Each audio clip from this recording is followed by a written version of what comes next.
Guides, ഇതാണ് fashion ഫ്രൂട്ടിൻ്റെ പൂ. ഈ പൂ ഇനി ചൂടിയിട്ട് അതിൻ്റെ നടുക്ക് ഒരു മുട്ടുണ്ടല്ലോ, അത് കായാകി പിന്നെ വീണ്ടും താഴേക്ക് ഇറങ്ങി പിന്നെ അത് നല്ലപോലെ വിളഞ്ഞ് പഴുത്ത് വരുമ്പോൾ അതെടുത്ത് നമ്മൾ പ്രമേഹത്തിൻ്റെ മരുന്നാണ് ഗൈഡ്സ്. ഈ പൂ ഈ ചെടിയിൽ നിന്നാണ് ഈ പൂ ഉൽപ്പന്നമാവണത്.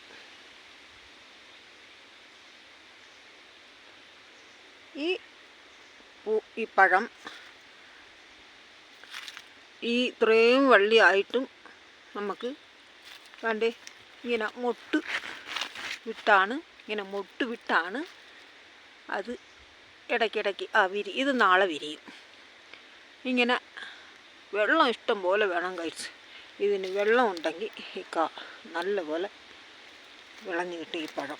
പക്ഷേ ഇത് കിട്ടിയാൽ പ്രമേഹത്തിൻ്റെ രോഗത്തിന് വേറെ യാതൊരു മരുന്നും നോക്കണ്ട, ഈ പഴം മാത്രം കഴിച്ചാൽ മതി.